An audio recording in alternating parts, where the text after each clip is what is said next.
Bonjour et bienvenue sur la chaîne Citoyen Lucide. Nous sommes aujourd'hui vendredi le 16 décembre 2022 et nous débutons notre revue de l'actualité maintenant. Premier article dont vous allez me trouver tannant parce que, en bout de ligne, moi, je vous le dis, je fais une révision de l'actualité qui passe dans les journaux. Alors, on va débuter avec le Journal de Montréal. Détruire la nature ralentit le réchauffement climatique dans certaines parties du monde et entre parenthèses, et c'est grave.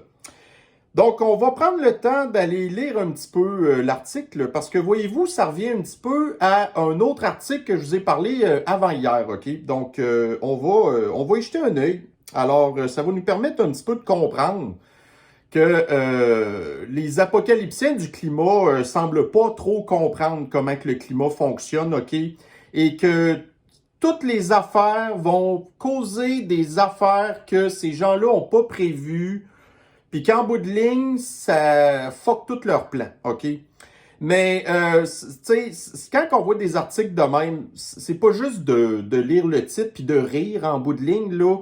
Tu sais, on veut comprendre quand même, OK? Pourquoi les affaires qu'on nous dit sont pas vraies ou sont partiellement vraies ou sont manipulées ou en bout de ligne, ont justement, tu sais, ces gens-là prennent pas, tu sais, tout l'ensemble du portrait pour se dire, ouais, tu sais, c'est vrai que d'un certain côté, l'activité humaine a des mauvaises influences sur le climat, ben d'un autre côté, on dirait que ça règle d'autres problèmes, tu sais, voyez-vous, là. Fait qu'au lieu, en tout cas, mais c'est ça l'histoire, c'est que c'est tellement compliqué, mais il y en a l'affaire, c'est que, tu sais, on essaie toujours de simplifier ce qui est compliqué, OK? C'est toujours le but à la base. Mais le problème, c'est que ces gens-là, ils hyper simplifient les affaires, OK? Sans regarder nécessairement, tu sais, excusez de me répéter, mais tout l'ensemble de la patente, OK? Alors là, ici, on nous parle de le trou de la couche d'ozone en 2022. Bon, fait que le trou de la couche d'ozone, donc si vous connaissez un petit peu votre géographie, vous voyez bien que c'est en Antarctique, là. Donc, effectivement, il y a, tu sais, quand c'est pas un trou de la couche d'ozone au-dessus de l'Arctique, ben des fois, c'est en Antarctique. Parce que, écoutez, il y a une histoire quand même que, tu sais, il y a le champ magnétique de la planète qui, tu sais, influence pas cette région-là du monde au même titre que nous, là. OK? Donc, le champ magnétique part de là. Comment je pourrais vous expliquer ça? Tu sais, voyez-vous, nous là, le champ magnétique autour de chez nous, ça fait comme une espèce de bouclier, OK? Mais quand que vous êtes tous les pôles, là, ben, le champ magnétique, il passe pas comme une espèce d'assiette qui vous protège, en fait, OK? Ça part comme une espèce de, tu sais, de fontaine de même, OK? Chaque côté. Puis là, ben, c'est sûr que veut pas, il y a comme une espèce de trou là-dedans, tu sais? Fait que c'est normal que, en bout de ligne, la couche d'ozone soit plus faible, tu sais, ou les pôles que au-dessus de nous, qu'on est protégé comme par une espèce d'assiette, une espèce de bouclier. OK? J'espère que vous comprenez ce que je veux dire, là. Mais ça, là, c'est un phénomène qui est tout à fait normal. Puis d'une manière ou d'une autre, écoutez, l'Antarctique, nous, on vit pas là, là. Puis ça veut pas dire que, tu sais, il faut qu'il y ait, tu sais, il faut qu'on applaudisse le fait qu'il y a un trou au-dessus, tu sais, de la couche d'ozone, au-dessus, admettons, de l'Antarctique ou de l'Arctique, pas pantoute. Mais le fait quand même qu'on vit pas là, ça nous affecte pas vraiment. Voyez-vous? Puis aussi, en tout cas, écoutez. Fait que là, de toute façon, je m'égare, si on peut dire, parce que il y a... Oh my God. Écoutez, je suis pas un climatologue là ou rien de ça, mais quand on commence à parler d'une affaire qui est aussi complexe que le climat, puis tu sais, de la biosphère, puis de ces affaires-là, tu sais, c'est difficile de vouloir vous résumer en 2 minutes toute la patente. C'est impossible. En tout cas, donc. Alors ici, donc nous avons ici l'Organisation météorologique internationale. Donc ça, c'est l'espèce d'OMS, c'est l'espèce de l'ONU. OK? Donc c'est une organisation de mondialistes qui est financée par des mondialistes les mondialistes, on sait très bien qu'est-ce qu'ils veulent faire avec nous. OK? Donc, a déclaré l'Europe comme le continent se réchauffant le plus rapidement, alors qu'il y a d'autres continents qui se refroidissent. Puis encore là, voyez-vous, en Europe présentement, en hiver, Là, pour l'instant, il fait plus froid que d'habitude. Chez nous, il fait plus froid que d'habitude. Alors, pendant l'été, il fait plus chaud que d'habitude, mais pendant l'hiver, il fait plus froid que d'habitude. Tu sais, en bout de ligne, là, c'est pas vrai leur affaire. Donc, il semblerait que des endroits où la pollution et la destruction de l'écosystème font encore plus de ravages se réchauffent moins lentement. Okay. Ben, premièrement, est-ce qu'il se réchauffe? Ça, on ne sait pas, là. Mais on en revient encore un petit peu parce que là, il faut que je déroule notre affaire. Donc là, on nous parle encore un article du Washington Post. Donc, je me demande si c'est justement pas l'article que je vous ai parlé avant hier.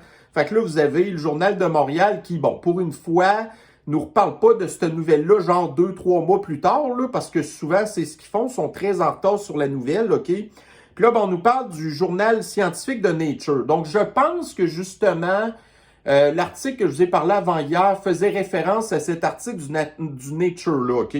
Mais tout simplement pour vous dire qu'on va répéter parce qu'on n'a pas le choix, là, tu sais. Au même titre que ces gens-là prennent tout le temps une espèce de buzzword, OK?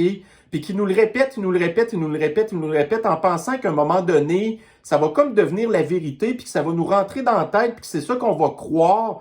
Ben là, nous, on peut faire aussi la même affaire, OK? On va prendre les anti-buzzwords pour, tu sais, tout simplement défaire les affaires qui nous font croire, OK? Puis ça veut pas dire qu'il faut que l'humanité continue à détruire l'environnement, faire de la pollution, des affaires de même, non, non, non. Mais il faut comprendre que des impacts qu'on peut avoir sur l'environnement peuvent en bout de ligne être pas aussi graves que ce qu'on essaye de nous faire croire, OK? Bon, alors ici, donc là, on nous parle encore de l'Antarctique. Tu sais, qui vit à l'Antarctique, là? OK? Alors, moi, écoutez, je regarde ça un petit peu, tu sais, parce que ça m'intéresse, là, de savoir, entre autres, là, qu'il y a une station américaine, là, là, je me souviens plus c'est quoi le nom, parce que là, écoutez, ça me revient pas de même, là. Mais tu sais, pendant la grosse saison, il peut y avoir jusqu'à 1000 personnes qui vivent là. C'est des chercheurs, des scientifiques, ainsi de suite. Puis, tu sais, ces gens-là peuvent pas passer non plus 12 heures par jour dehors parce qu'il fait tellement froid en bout de ligne.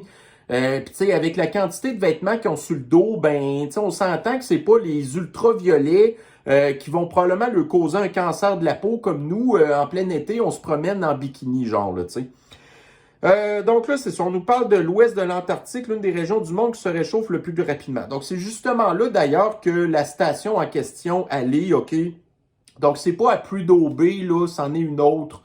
McMurdo, OK? C'est comme ça que la station s'appelle. Donc, la station de l'Antarctique, McMurdo, c'est dans l'ouest de l'Antarctique, OK? Donc, la théorie que le trou dans la couche d'ozone altère la circulation des vents de haut niveau qui dirigent les conditions météorologiques d'une manière qui la rend plus difficile l'échappement de l'air polaire froid. Écoutez, tu sais, qu'est-ce que ça change dans nos vies à nous, OK? Là, sérieusement, là, OK. Alors, pour rappel, le trou dans la couche d'ozone est une réduction de la couche atmosphérique, blablabla, qui, comme je vous parlais, là, qui agit comme un bouclier contre les rayons ultraviolets nocifs du soleil. Mais encore là, je vous ai expliqué, les pôles, là, c'est à partir de là que le bouclier se fait, OK? Puis ça part de partout, là. Ça fait comme une espèce de fleur où, tu sais, admettons, prenez un boyau d'arrosage, mettez-le à la verticale, OK? Envoyez de l'eau dans les airs, puis tu sais, là, ça part une espèce de jet, puis après ça, ça se sépare comme une espèce de parapluie, OK? Mais, tu sais, vous comprenez ce que je veux dire, là? Après ça, il y a comme une espèce de trou qui se fait là-dedans. Fait que d'une manière ou d'une autre, ce qui serait important de savoir, c'est dans l'histoire de l'existence de la planète, OK?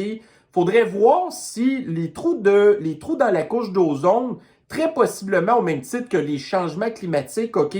Ben, les trous dans la couche d'ozone, là, dans les pôles, là, je suis pas mal certain que ça a toujours existé, cette affaire-là, OK? Donc, là, en plus, on nous dit que l'autre raison serait liée au terrain beaucoup plus surélevé et montagneux de l'est du continent, qui expliquera entre autres pourquoi qu'il y aurait moins de réchauffement climatique, puis que, tu sais, le trou de la couche d'ozone serait moins grand là, et tu sais, voyez-vous, il y a tellement de patentes complexes là-dedans qu'on peut malheureusement pas simplifier au maximum l'explication du pourquoi que le climat change. OK? Donc, dire, OK, le climat change seulement à cause des activités humaines, oubliez ça, là. OK? Vous oubliez l'activité solaire, vous oubliez le fait que la planète, son orbite, c'est pas une orbite ronde, c'est une orbite elliptique. Donc, tu sais, pendant l'hiver, on s'éloigne du soleil, puis pendant l'été, on est plus proche du soleil. Voyez-vous, là? Mais ça c'est un élément parmi tant d'autres. OK? Le fait aussi que dans la Voie lactée, ben, des fois, on traverse des endroits qui ont des nuages de poussière qui bloquent aussi les éruptions solaires, puis ça fait quand... Puis ça, c'est sans parler des éruptions solaires. Je vous le dis, je pourrais en parler pendant des heures des affaires de même. Puis je suis pas un climatologue, là. Puis je suis pas un astrologue ou un astronome, ou pas un astrologue, mais un astronome, ou des...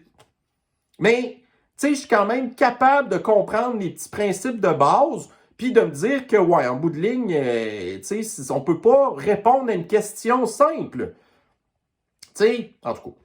Alors ici, puis là, voyez-vous, ça fait déjà 11 minutes que je parle de ça, puis j'ai même pas fini mes autres nouvelles, en fait. Donc là, en plus, OK, regardez, une autre affaire qu'on ajoute dans le portrait.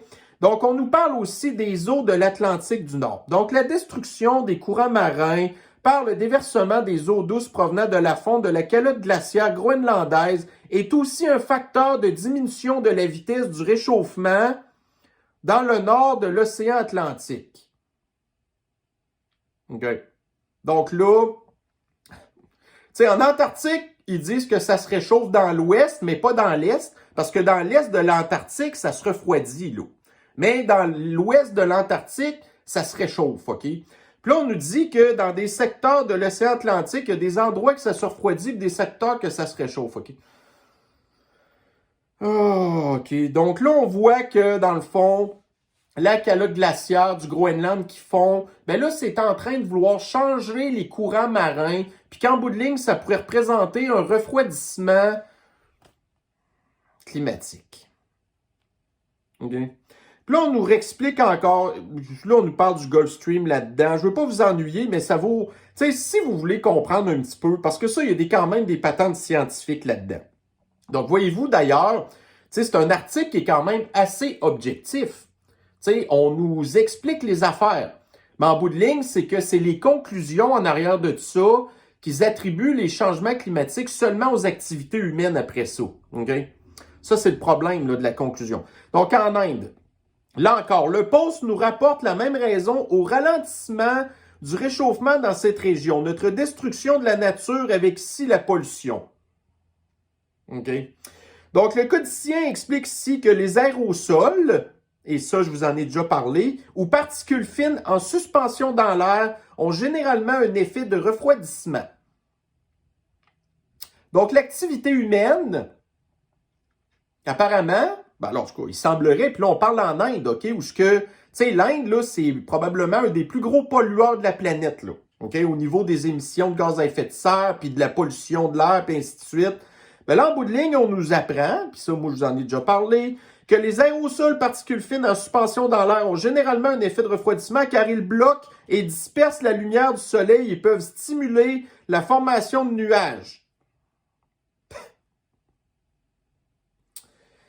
Oh my God. Le journal explique, ajoute que les polluants tels que le dioxyde de soufre libéré lors de la combustion, puis ça, du dioxyde de soufre, là, c'est la même affaire que quand il y a des éruptions volcaniques, OK? Ça l'envoie des quantités encore plus considérables dans l'atmosphère, ce genre de choses-là. Puis ça l'explique pourquoi qu'un an ou deux après une éruption volcanique massive, OK, ben qu'en bout de ligne, il y a un refroidissement de la température. Donc là, l'Inde, c'est un petit peu la même affaire, là. Donc, c'est une mini-éruption volcanique artificiellement créée par l'homme puis sa pollution de l'air, qui fait qu'en bout de ligne, l'Inde se réchauffe plus lentement à cause des mini-éruptions volcaniques d'origine humaine qu'on fait nous-mêmes, OK? Donc, voyez-vous, libérés de la combustion de combustibles fossiles contenant du soufre tels que le charbon, le pétrole ou le diesel peuvent être particulièrement efficaces pour refroidir des zones localisées. Donc, enlever demain matin les combustibles fossiles du portrait, donc l'Inde va se réchauffer, là. Donc, quand on nous dit qu'il faut se débarrasser des combustibles fossiles, qu'est-ce que ça va avoir comme impact sur la température de l'Inde? Ben, elle va se réchauffer encore plus vite. Tu sais, Mais ils veulent que ça arrive pour les raisons que vous savez. Fait que voyez-vous, d'un côté, on a causé un problème, mais ça ne a comme réglé un autre. Mais non, non. En tout cas. Fait que là, ça fait déjà 15 minutes que j'en parle, là. Puis je vous le dis, juste ce sujet-là, je pourrais en parler pendant des heures. Tu sais, mais on nous écœure sans... Mais là, au moins, je me dis, regardez, au moins, ils ont pris la peine de faire un article qui nous explique plein d'affaires, mais qui sont bien trop compliquées pour tout le monde, OK? Parce que les gens prennent pas le temps de s'informer parce que c'est justement un sujet extrêmement compliqué qui prend beaucoup de temps pour savoir. Mais ce qu'on va faire, c'est qu'on va faire des titres d'articles, là. Le réchauffement de la planète, ben, c'est à cause des activités humaines, point final. Puis surtout, entre parenthèses, n'allez pas lire l'article en dessous qui va vous expliquer plus en détail tout ce qui se passe. Puis les gens ne le font pas de toute manière. Ils vont seulement se baser sur le titre de l'article qui est biaisé. Mais ça, c'est les médias, là. En tout cas. OK, ici, un second article. Qu'est-ce que c'est cette affaire-là? OK. Ça, attendez un petit peu, là. J'en avais-tu déjà parlé de ça? Ben écoute, non, ça a l'air que non. Bon, écoutez, je pense que j'en avais pas parlé. Donc, on est ici, aux États-Unis. Bon, nous, ici, on a des gros problèmes, c'est certain. Au Canada, on a des gros problèmes. En Europe, ils ont des problèmes, ainsi de suite. Mais là, aux États-Unis, ils ont des problèmes vraiment graves, OK? Parce que, tu sais, les États-Unis sont toujours en avance sur nous, sur les problèmes qui éventuellement vont venir, qui nous atteignent. Fait que c'est quand même important de toujours regarder ce qui se passe aux États-Unis parce que c'est sûr et certain qu'à un moment donné, ça va arriver chez nous, ces problèmes-là. Donc là, vous avez, je pense, c'est avant-hier, il y a eu une visite à la Maison-Blanche. Donc Biden, qui était tout content de parler du mariage gay, ce genre de choses-là, puis qui a invité une personne qui fait partie de la communauté flyée, OK, qui a déjà dit des affaires que vous voyez ici à l'écran. Donc, c'est un gars, en fait, qui est un drag queen, OK, qui a déjà tweeté quelque part que les enfants qui vont dans les shows de drag queen sont là pour chanter et puis sucer des organes masculins. On va l'appeler comme ça.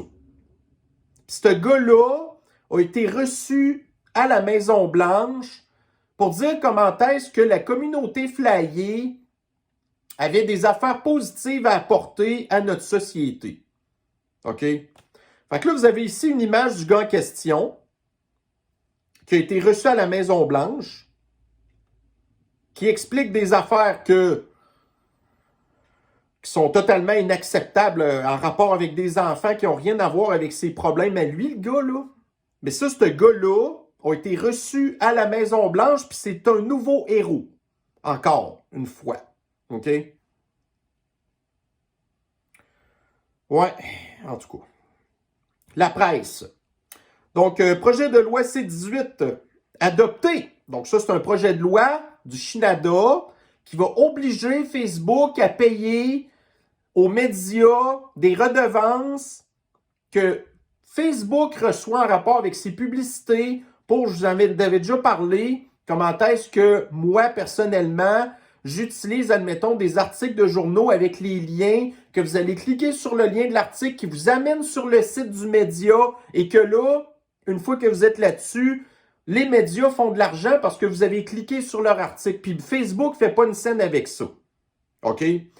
Donc là, Facebook menace encore une fois de retirer les médias, donc le partage des médias sur Facebook.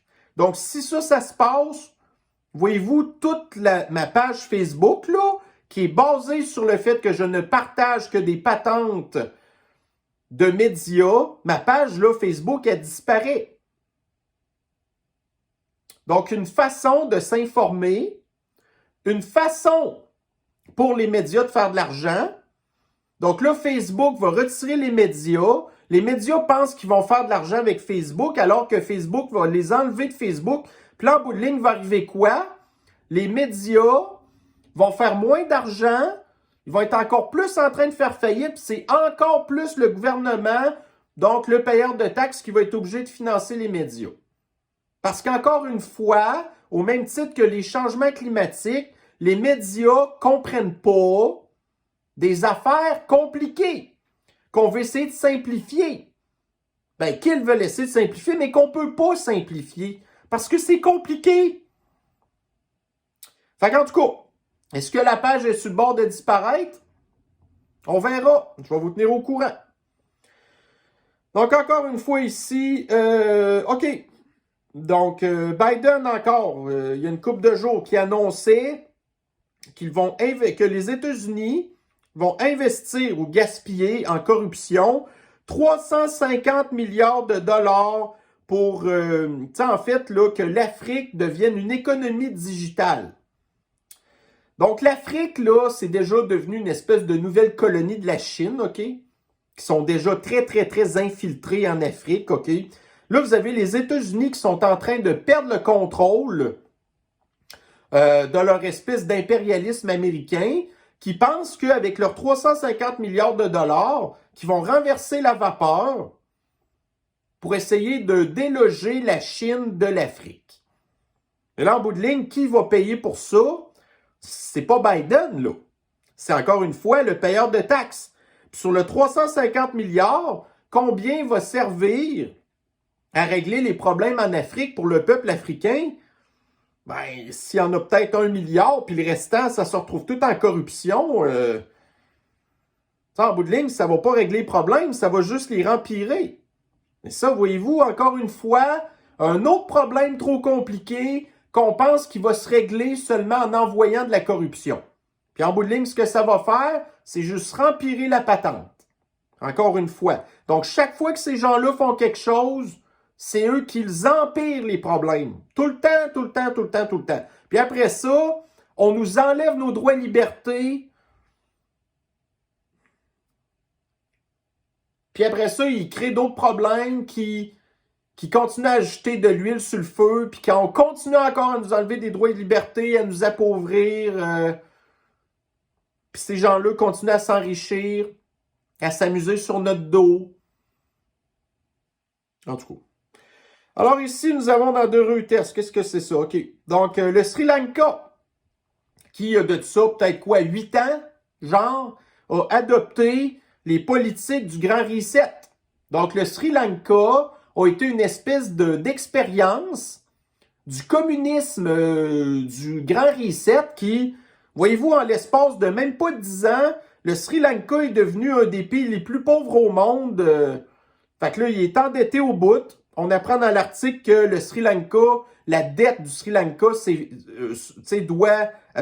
dans le fond, la dette est composée d'à peu près 22% que c'est de la dette chinoise. Donc, la Chine a passé plein d'argent au Sri Lanka. Puis là, à ce temps, le Sri Lanka fait faillite. Fait que là, qu'est-ce qui va arriver? Ben là, la Chine va dire, le Sri Lanka, genre, nous appartient, là. Fait que là, ben, Sri Lanka va faire quoi? D'avoir adopté les politiques du Grand Reset, ben là, le Sri Lanka va demander encore plus d'argent. Donc, va demander des prêts. Puis là, ben, quand vous demandez de l'argent à quelqu'un, ben là, la personne vous demande des garanties, puis vous demande de quoi en retour. Mais là, l'affaire, c'est que le Sri Lanka n'a plus rien à donner. Ils sont complètement détruits. À cause du Grand Reset, là, puis leur histoire de transition de patente, là, mais là, le Sri Lanka n'a plus rien à offrir. Il n'y a plus rien dans le citron, là. Rien pantoute. Puis la population, en plus, est fâchée. Fait que voyez-vous, c'est ça qui va nous arriver éventuellement.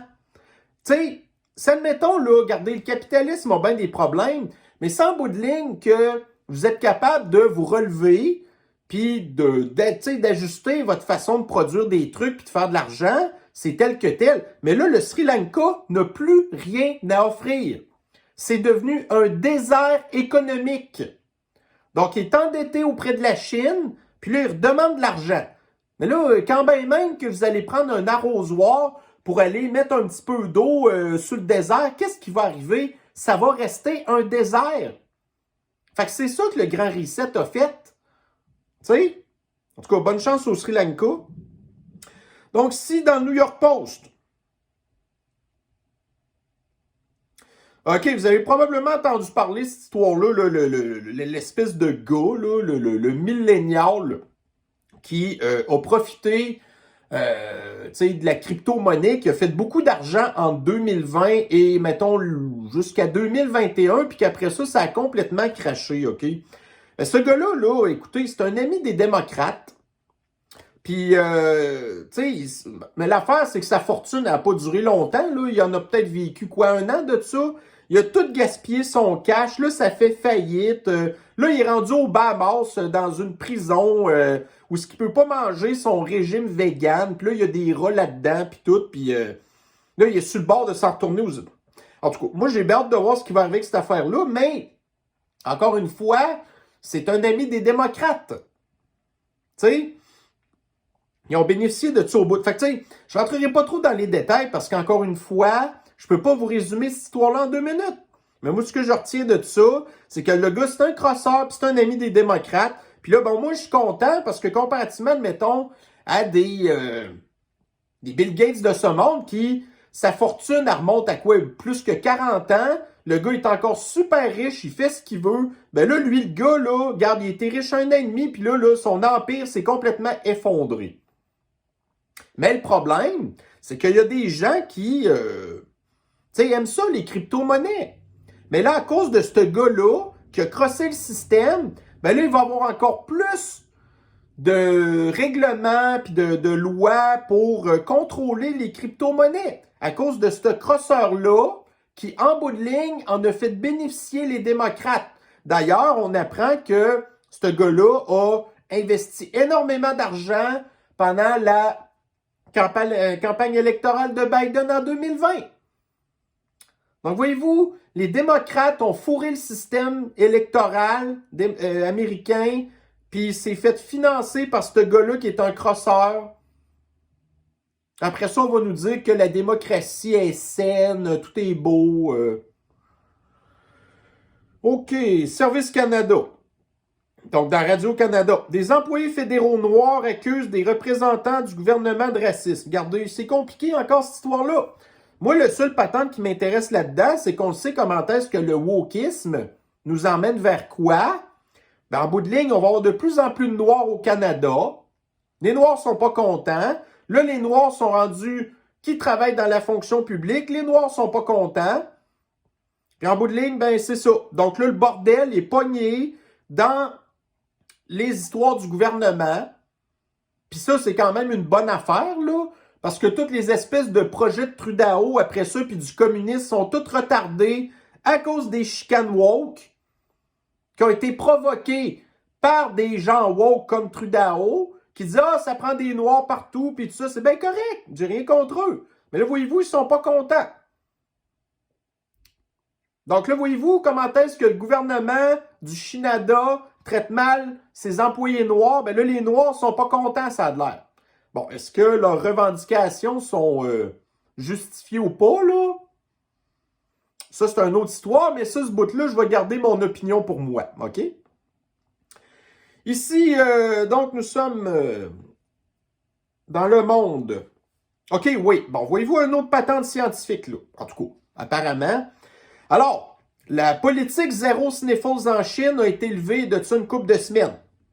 Puis là, à cause de ça, il y a plein d'articles dans les journaux qui nous disent « Ah, on a une hausse fulgurante des cas de sniffles. Tout ça à cause de la levée de la politique zéro sniffles. » Que les gens étaient en prison, là.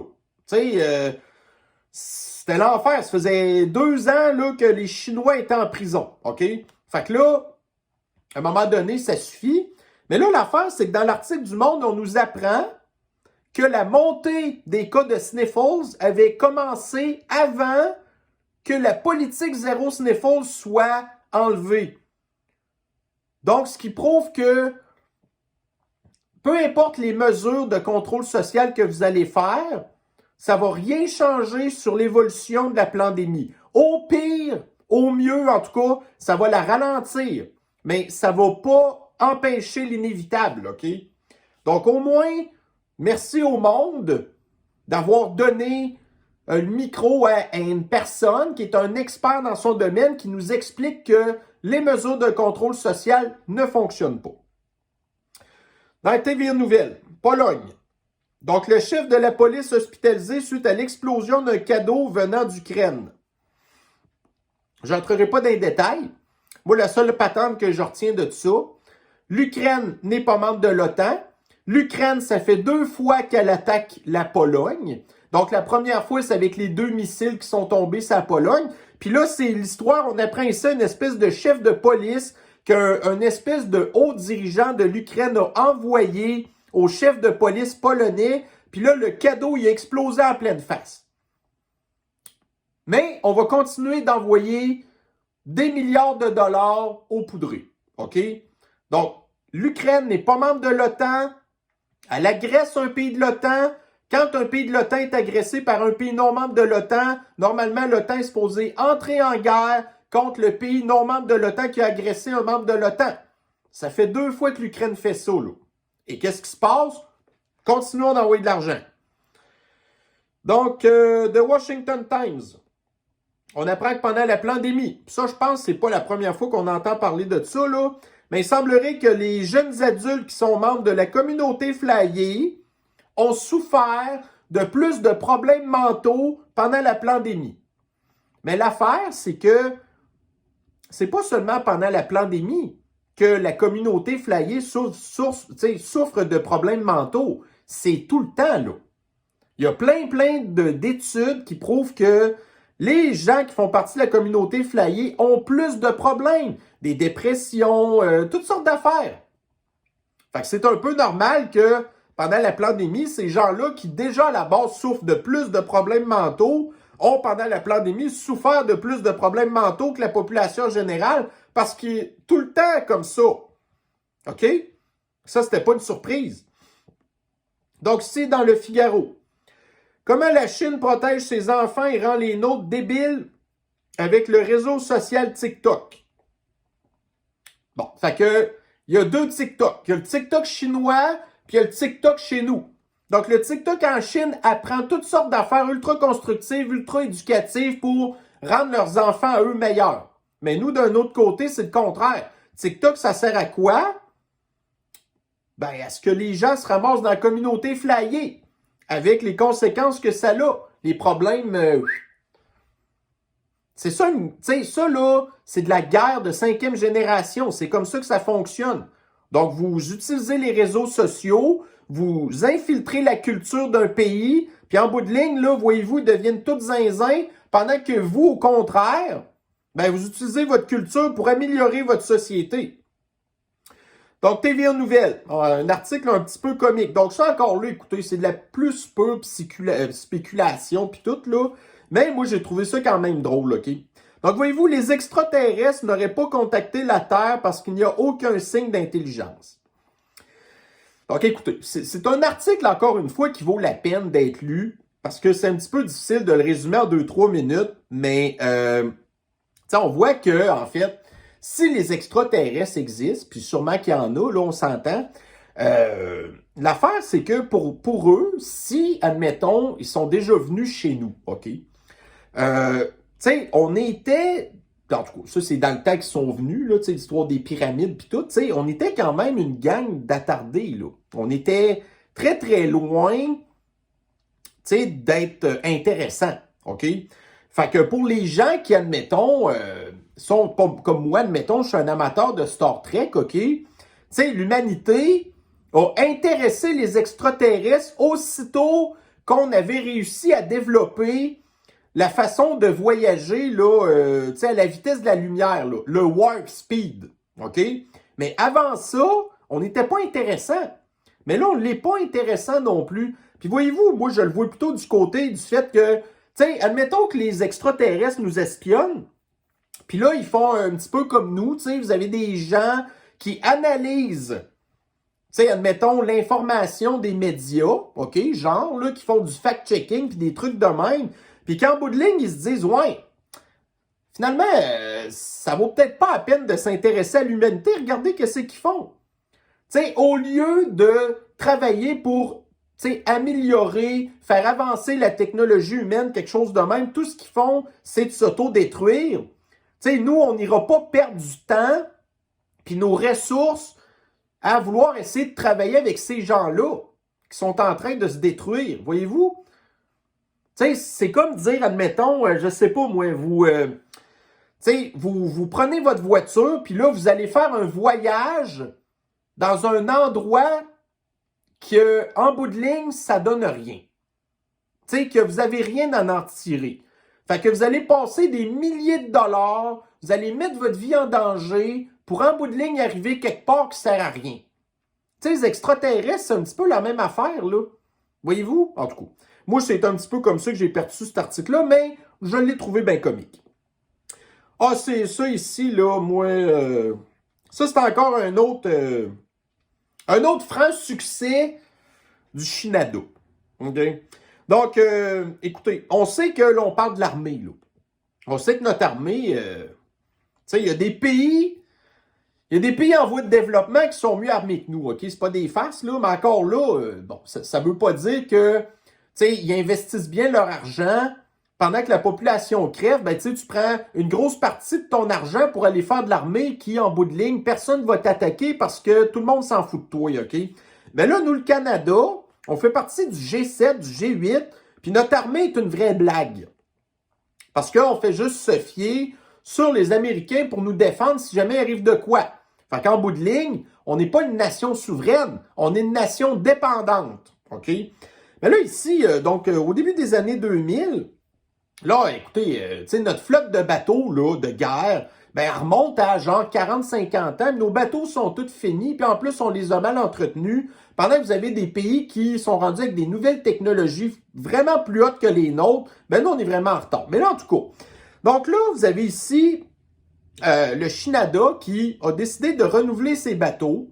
Puis là, en bout de ligne, on a appris que c'est des compagnies comme Irving puis Seaspan qui sont des entreprises qui ont des liens très, très serrés avec, comme par hasard, le Parti libéral qui est devenu maintenant le Parti communiste du Shinada, des libéraux, OK? Des très gros donateurs des libéraux.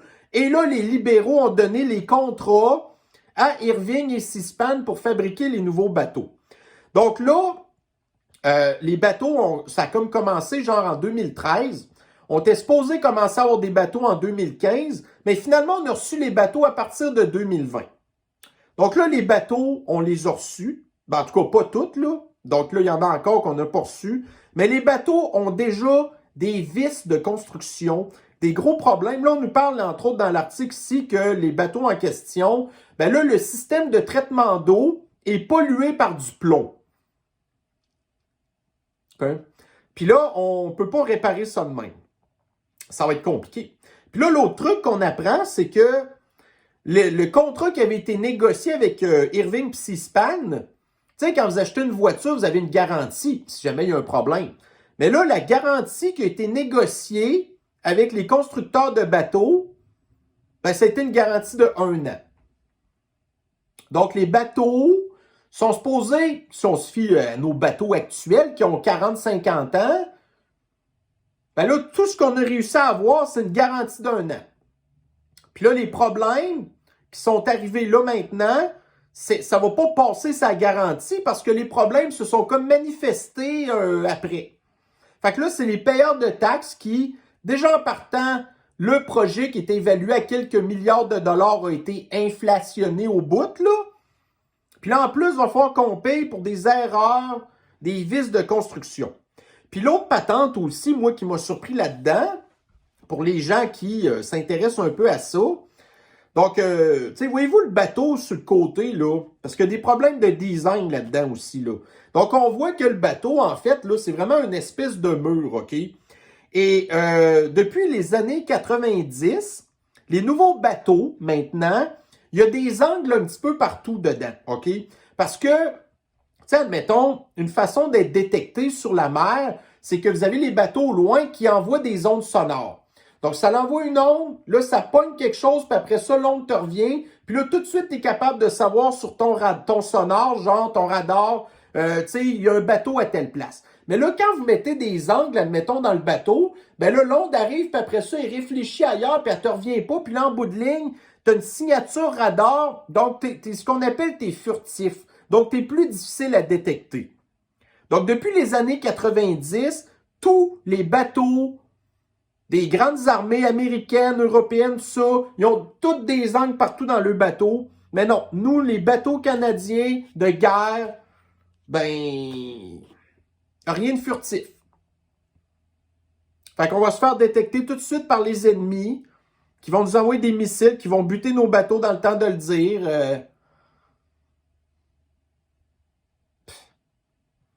Incroyable. Moi, là, des affaires de même, ça me fait capoter ben raide, OK?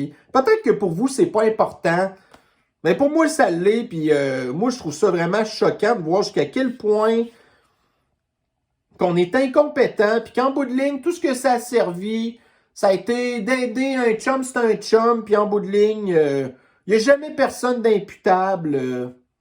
Personne. C'est tout le temps à nous qui... Ah, ben là, va falloir augmenter les taxes parce que là, tu sais, notre budget, des affaires qu'on a mal gérées, tu sais, c'est notre faute à nous, mais en bout de ligne, c'est vous qui devez payer la facture. Bon, alors ici, OK, hier, donc ça, c'est une grosse histoire qu'il y a eu, que j'ai suivie hier, qui m'a beaucoup diverti, je vous dirais.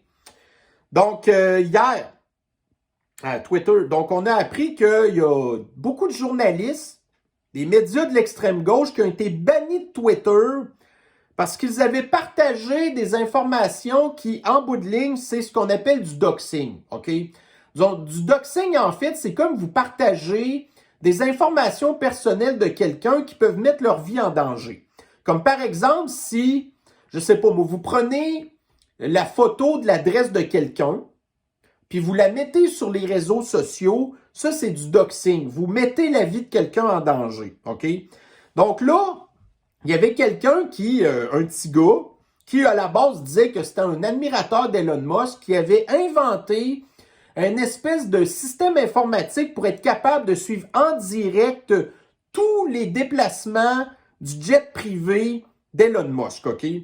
Donc ça fait une couple d'années que ça existe, cette affaire-là, puis ça dérangeait beaucoup Elon Musk. Mais là, c'était tel que tel. Mais là, depuis que Elon Musk est propriétaire de Twitter, ben là, l'extrême gauche, là, a multiplié ses menaces envers lui, OK? Puis là, il y a de ça une couple de jours, il est arrivé justement quelque chose. Donc, Elon Musk, lui, a quoi, pas tout à fait une dizaine d'enfants.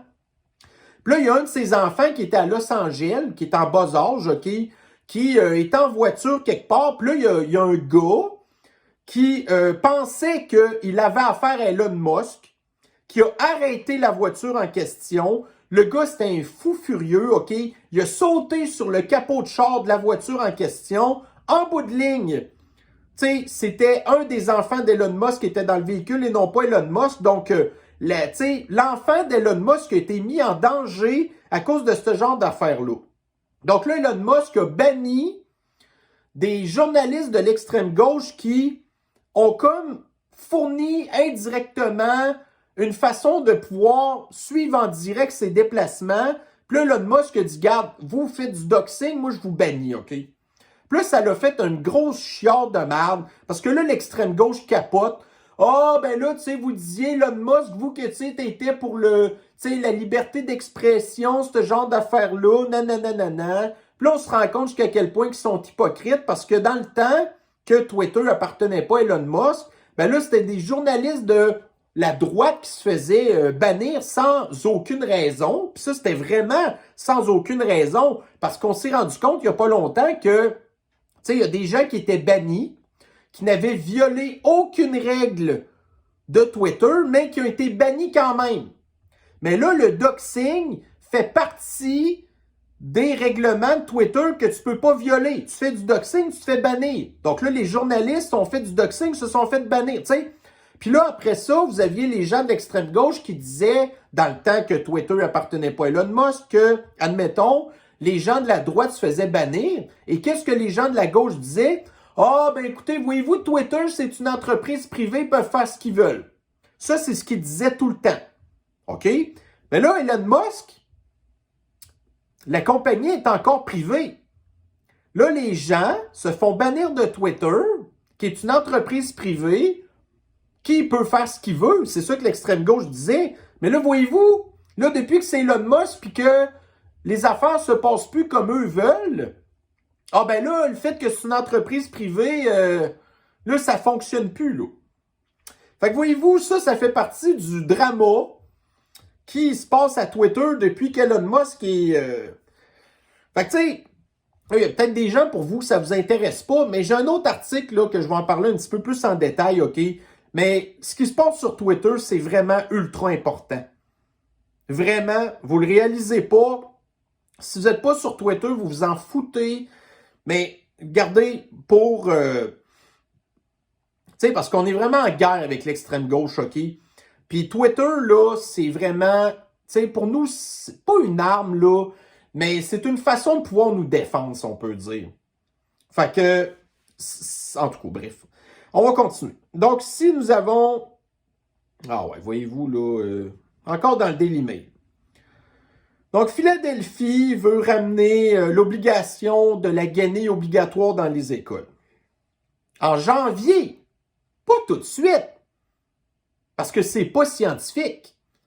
Donc là, on va attendre les fêtes, puis, tu sais, on le sait, c'est pendant les fêtes, là, puis c'est pendant le mois de décembre que les contaminations sont toujours les pires, là.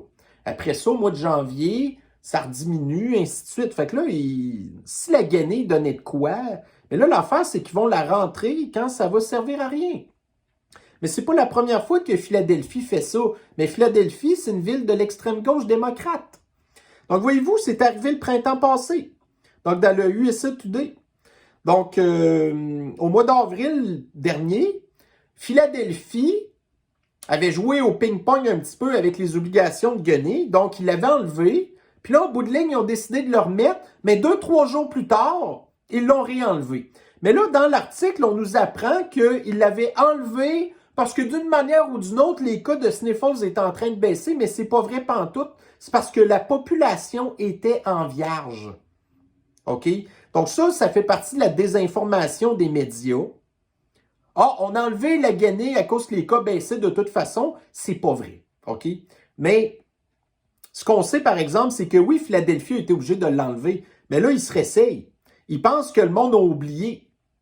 Mais l'affaire, c'est que les gens n'ont pas oublié. Puis les gens sont pas encore plus passés à d'autres choses qu'avant.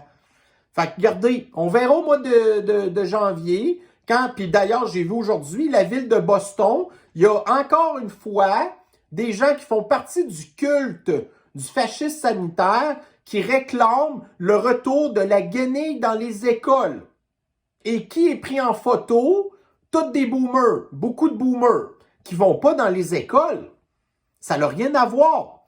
Mais on va continuer à torturer des enfants avec des patentes non scientifiques, juste parce qu'on s'est fait brainwasher par des histoires qu'on a vues dans les journaux qui n'ont rien compris. Parce qu'ils n'ont pas les capacités intellectuelles de comprendre anyway. Bon, ici. Bon, ça ici, là. Journal de Montréal.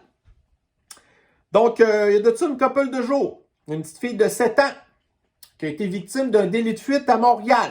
Bravo Montréal. Comme d'habitude, ça, c'est Montréal. Donc, la personne a frappé un enfant, a sacré son camp. Ça arrive beaucoup souvent à Montréal, là, parce que c'est culturel à Montréal. Mais c'est compliqué, là, voyez-vous. Là, il y a des trucs qui se sont rajoutés. On a appris que la fillette en question de 7 ans est une réfugiée ukrainienne. Tu sais, on s'entend qu'elle fait partie d'une gang protégée par l'extrême gauche, OK? Mais là, l'affaire, c'est qu'on a appris plus de détails. Donc là, ils ont réussi à mettre la main sur le chauffeur en question. Et le chauffeur en question s'appelle Juan Manuel Becerra Garcia, qui n'est pas un Québécois d'origine. Donc, c'est un immigrant qui fait partie, lui aussi, d'une catégorie de la population qui est protégée.